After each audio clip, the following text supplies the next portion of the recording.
Најави за денешните настани. Инсулин има, ама нема игли и тест ленти за гликемија. Судскиот процес на родилката од Дебар се враќа на почеток. Судијата и обвинителот заминуваат во пензија. Јавните предпријатија за водоснабдување од Охрид и Струга со апел за рационално користење на водата во летниот период.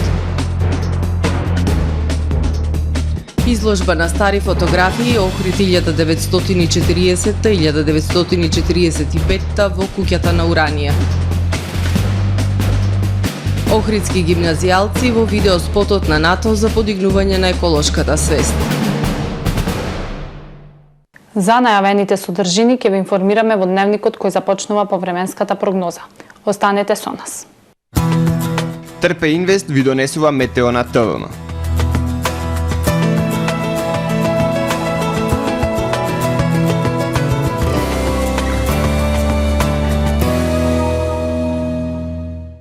Денес во Охрид превладуваше сончево и многу топло време со дневни температури во пораст. Максималната достигна 30 степени Целзиусови. Во текот на ноќта кон вторник ќе биде ведро и свежо.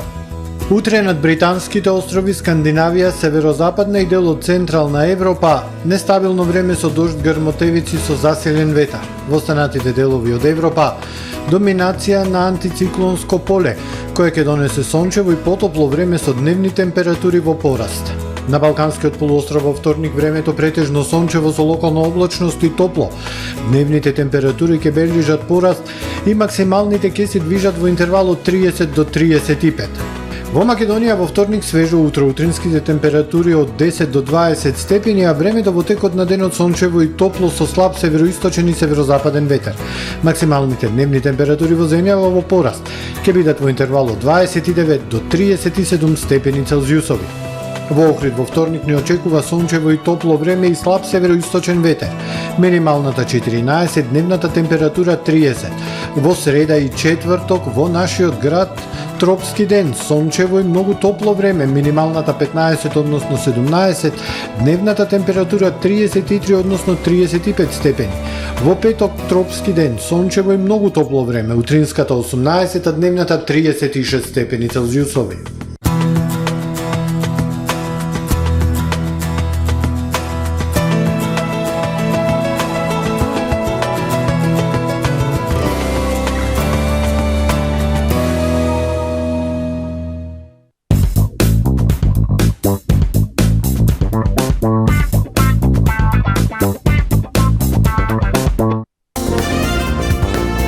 Брз кредит не значи скап кредит. Да, добро слушнавте. Аплицирајте за најповолните онлайн кредити со износи од 10.000 до 180.000 денари и рок на отплата до 30 месеци. За повеќе информации посетете не во центарот на Охрид или аплицирајте веднаш на manimax.mk. Manimax, ваш доверлив финансиски партнер. Тамаро е 25 години охридски водечки лидер и препознатлив бренд. Обуките од менаџерскиот тим се доказ за максимална посветеност кон вработените. Тамаро Холдингот се грижи за организацијата и на време пренесените информации кои отсликуваат тимската работа. Секој успех на вработениот е успех и на компанијата. Маркетите располагаат со производи со висок квалитет од секакви брендови по одлични цени. Вкусните печива од Анабела пекарата се веќе омилен појадок на многу потрошувачи во Охрид. Анабела кујната услужува голем број на потрошувачи и компании.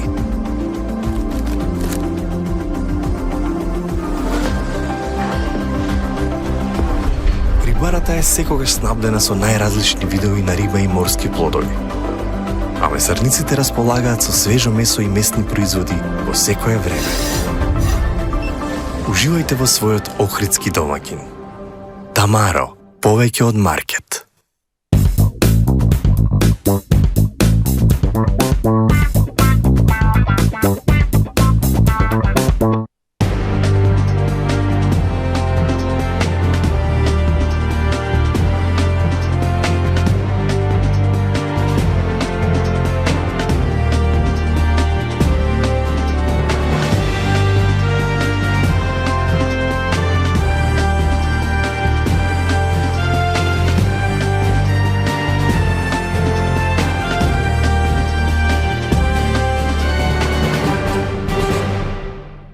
Добар ден, прво издание на Дневникот на ТВМ. Речиси 8 месеци пациентите со диабет тип 1 се снаоѓаат како знаат и умеат да набават игли за апликација на инсулин. Иако во болничката аптека при општата болница Охрид инсулин има, сепак нема игли неопходни за негово аплицирање. Изминатиот месец, на големо преку социјалните мрежи, пациентите со диабет тип 1 разменуваат игли меѓусебно, како на кој му останало од домашните залихи. Доколку не се исполнат нивните барања, пациентите со диабетес тип 1 и 2 за 10 дена излегуваат пред влада и пред ресорното министерство на протест, велат од Сојузот на Здруженија на диабетичари на Македонија. 8 месец како пациентите кои се со инсулинозависен диабетес или диабетес тип 1 немаат игли неопходни за апликација на инсулин.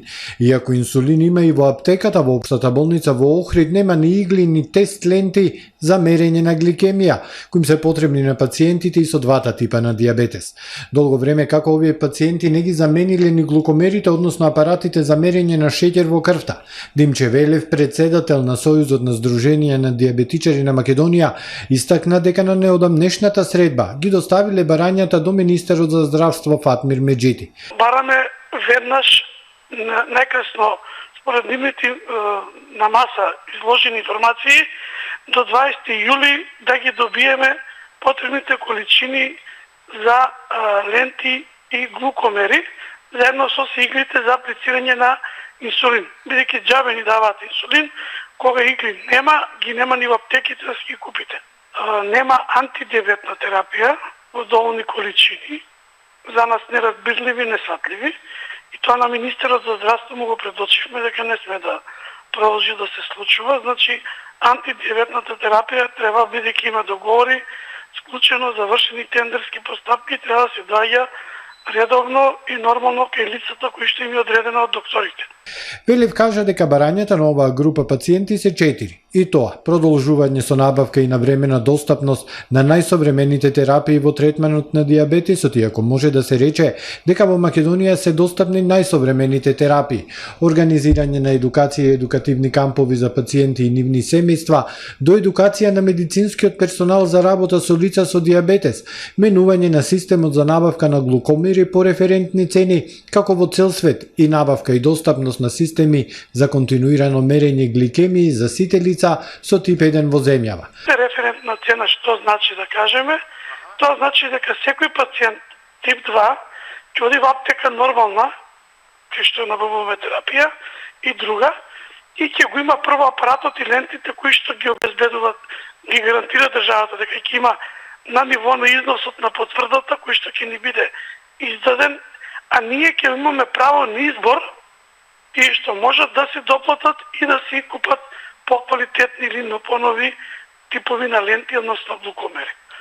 Да повторам, значи глукомерите и лентите сакаме да бидат право на избор на пациентот, не на државата да ни нуди да ни носи најниска цена и несоодветен квалитет, и стално да имаме пријави и жалби и неквалитетно мерење. За тоа каква е состојбата со овој голем проблем во регионот, встапивме во контакт со директорот на нашата болница, господинот Асен Шајн, кој после првичниот контакт па се до затворањето на дневникот не одговараше на нашите повици. Од Сојузот на Здруженија на диабетичари бараат двете тендерски постапки да бидат одвоени, да има посебен тендер за инсулинска и друга антидиабетична терапија и посебен тендер за апарати, ленти, пумпи, сензори и други медицински помагала.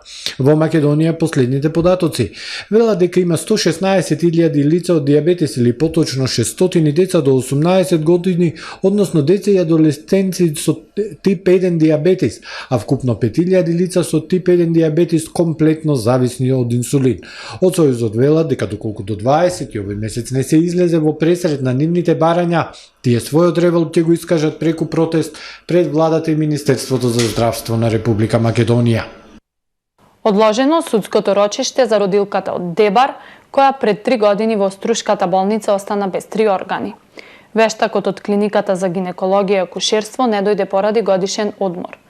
После долго влекување, судскиот процес се враќа на почеток, бидејќи судијата и обвинителот заминуваат во пенсија.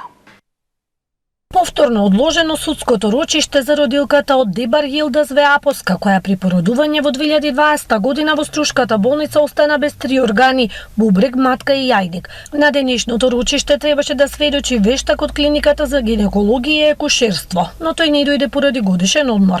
Веаповска винно вознемирена и разочарана рече дека нема никакви очекувања од Струшкиот суд, но најави дека нема да се откаже од правда.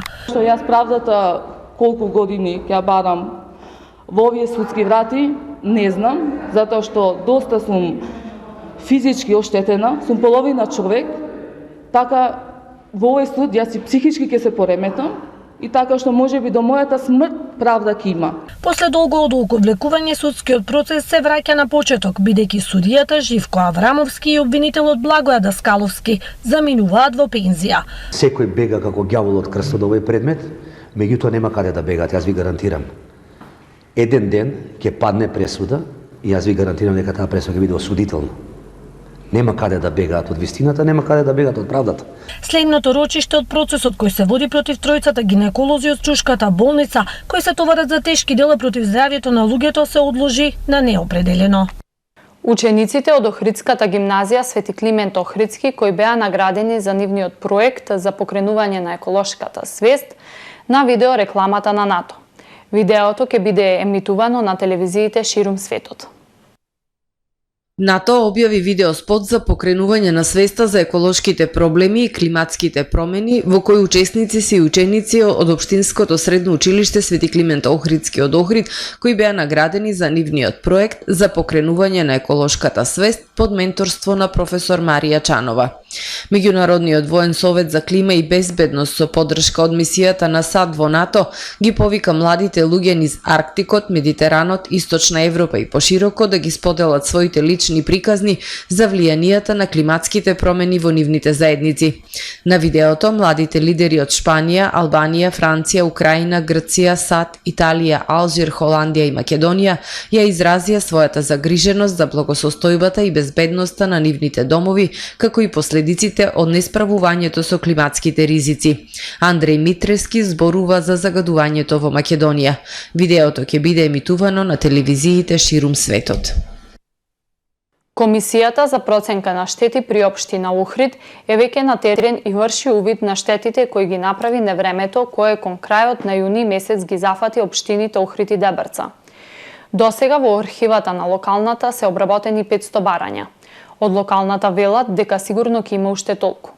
Комисијата ќе врши увид согласно барањата како ќе пристигнуваат. Истовремено се врши селекција на барањата со непотполна документација. Започна увидот на Комисијата за проценка на штети после страшното невреме кое кон крајот на месец јуни ги зафати општините Охрид и Дебрца. Билансот после невремето речиси во целост уништени земјоделски насади и голема материјална штета на објекти за домување, особено во населбите Видобишта и Гоцеделче во Охрид, кои беа најпогодени од невремето. Досега во архивата на локалната самоуправа се обработени 500 барања. Од локалната вела дека сигурно уште толку ќе има во периодот кој предстои. Комисијата веќе врши увид согласно барањата и ќе продолжи како ќе пристигнуваат. Истовремено се врши селекција на барањата со непотполна документација. Соодветната комисија после направениот увид и проценка ќе изготви извештај кој треба да го достави до Советот на општина Охрид на некоја од наредните седмици. Дали локалната сама ќе ги покрие штетите или ќе побара интервенција од страна на државата, останува да видиме после проценките кои ќе бидат содржани во извештајот. Изложба на стари фотографии насловена Охрид 1940-1945 во научен и уметнички центар Куќа на Уранија Ману во Охрид. Ретка можност да се видат фотографии од Охрид снимени во периодот од 1940 до 1945 година од фотографот Јонче Попстефанија. Фотографиите се изработени од оригинални негативи на архивска хартија и истите се од колекцијата на Македонскиот центар за фотографија, информира авторот на изложбата Роберт Јанкуловски. Отворањето на изложбата е на 11 јули, вторник во 20 часот, а истата ќе биде поставена до 19 јули. Јавните предпријатија за водоснабдување од Охрид и Струга со апел за рационално користење на водата во летниот период. Јавното предпријатие Водовод Охрид поради реакции на граѓани од недостиг на вода за пиење, апелира до сите корисници, посебно во населбите од околината на Охрид, каде што има земјоделски површини, во најавениот период со зголемени температури да не се злоупотребува водата од водоводната мрежа за наводнување на паркови и земјоделски насади. А јавното предпријатие Водовод и канализација Струга ги информира граѓаните дека екипи на предпријатието во соработка со општинските инспектори и МВР полициска станица Струга ќе започнат со теренски контроли за откривање случаи на злоупотреба на вода. Оваа акција има за цел да обезбеди снабдување со вода за пиење во текот на летната сезона. Против корисниците за кои ќе се докаже дека злоупотребиле вода, ќе се преземат законски мерки согласно Законот за снабдување со вода за пиење и одведување на урбани отпадни води и ќе им бидат изречени казни во износ од 1000 до 3000 евра во денарска противредност. Јавното предпријатие Билјанини извори ја известува јавноста дека од денес 10 јули градскиот базен Атина Бојаджи е отворен за користење. Рекреативното користење на базените е од 13 до 19 часот, додека утринските часови и дел од попладневните часови се резервирани за пливачките школи. Дневниот билет за рекреативно користење чини 100 денари, информираат од предпријатието. Одземени 120 мрежи, 219 парчиња риба, уапсени 2 лица за рибократство во мај и јуни. Реализирани се околу 100 патролни контроли и мерки по закон за рибарство и аквакултура со цел пронаоѓање лица кои вршат незаконит риболов, информира портпаролот на СВР Охрид Стефан Димовски. Во текот на мај и јуни оваа година, полициската станица за граничен надзор Охридско езеро при регионалниот центар за гранични работи Запад, самостојно, но и во соработка со СВР Охрид и инспектор по рибарство од Државниот инспекторат за земјоделие во водите на Охридското езеро и на копно реализирале околу 100 патролни контроли и мерки по закон за рибарство и аквакултура со цел пронаоѓање лица кои вршат незаконит риболов.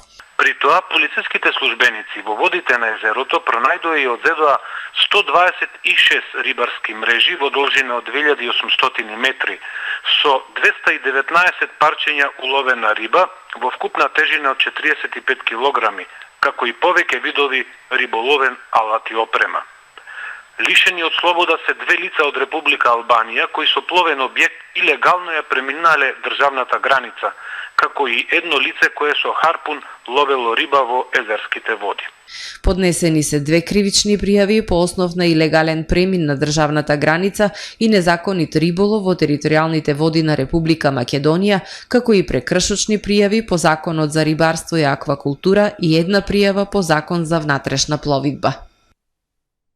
Во продолжение да ги погледнеме и вестите од светот. 6 лица загинаа, едно е повредено во напад со нож во градинка во кинеската провинција Гуандонг, јавува BBC. Полицијата откри дека уапсила 25 годишен маж по презиме Ву. Меѓу жртвите има професор, 2 родители, 3 деца. Пренесува Associated France пресповикувајќи се на портпаролка на градот. Нападот се случил синоќа пред полноќа, напаѓачот бил уапсен утро во околу 8 часот. Полицијата нападот го нарече намерен. Ваквите случаи се многу ретки во Кина, но земјата бележи зголемување во напади со нож во последните години, вклучувајќи ги оние во училиштата и градинките. Во август минатата година напаѓач со нож упадна во градинка во југоисточната провинција Џиангси, при што уби 3 лица, рани уште 6. Американскиот председател Џозеф Бајден слета во Велика Британија пред самитот на НАТО во Литванија кон крајот на оваа недела. Ова доаѓа откако неколку сојузници го преиспитаа неговиот повик за испраќање касетни бомби во Украина. Велика Британија и Канада се меѓу оние кои изразија загриженост за снабдувањето со бомби широко забранети поради опасноста која представуваат за цивилите. На овој план на Бајден се спротивстави и Шпанија. САД вела дека тие се потребни бидејќи резервите на оружје во Украина се намалуваат. Британскиот премиер Сунак не го критикуваше директно својот американски колега по објавувањето на одлуката за испраќање касетни бомби во петокот, но во саботата рече дека Велика Британија е една од 123 земји подписнички на Конвенцијата за касетна муниција, меѓународен договор со кој се забранува производство или употреба на ова оружје. Другите сојузници на САД отидоа подалеку. Партнерската земја на НАТО, Нов Зеланд, во неделата рече дека оваа амуниција може да предизвика огромна штета на невини луѓе. Касетните бомби вообичаено ослободуваат помали бомби кои можат неселективно да убијат на широк простор. Неексплодираните бомби може да стојат на земја со години пред да се активираат. САД велат дека добиле писмени уверувања од Киев дека украинските војници нема да го користат оружјето во Русија или во урбаните области. Бајден ќе се сретне и со кралот Чарлс за прв пат по неговото кронисување. 50 годишен татко и негови два малолетни сина на возраст од 13 и 15 години се удавија вчера на плажата Виле Бошто во кај албанскиот град Каваја. Според албанските медиуми 13 годишникот бил фатен во силни морски струи, а неговиот татко и 15 годишниот брат се обиделе да го спасат. Се удавиле сите тројца. ABC јавува дека семејството е од Тирана. Телата моментално се во мртовечницата во Каваја и се очекува да бидат пренесени во мртовечница во Драч за дополнително вештачење. Се наведува дека на овој простор нема крајбрежна стража. Светските влади мора да се подготват за уште поекстремни временски услови и рекордни температури во наредните месеци, предупреди Светската метеоролошка организација. Агенција на Обединетите нации за временски услови, клима и водни ресурси, прогласувајќи го почетокот на феноменот на затоплување познат како Ел Ниньо. Станува збор за природна климатска шема во тропскиот Тихи океан која носи потопло од просечната температура на површина на морето, има големо влијание врз временските услови ширум светот, погодувајќи милиарди луѓе. Објавата на метеоролошката организација за Ел Ниньо е сигнал до владите ширум светот да ги мобилизираат подготовките за ограничување на влијание на феноменот на нашето здравје, екосистеми и економи. Покрај зголеменото затоплување на океаните, настаните на Ел Ниньо обично се поврзуваат со зголемени врнежи во делови од Јужна Америка, јужниот дел на САД, рогот на Африка, Централна Азија, но може да ги интензивираат тешките суши, топлотните бранови, шумските пожари во Австралија, Централна Америка и во Северна и Јужна Америка. Го завршуваме првиот дневник на ТВМ. Ви благодарам на вниманието со кое не следевте. Имајте пријатен ден.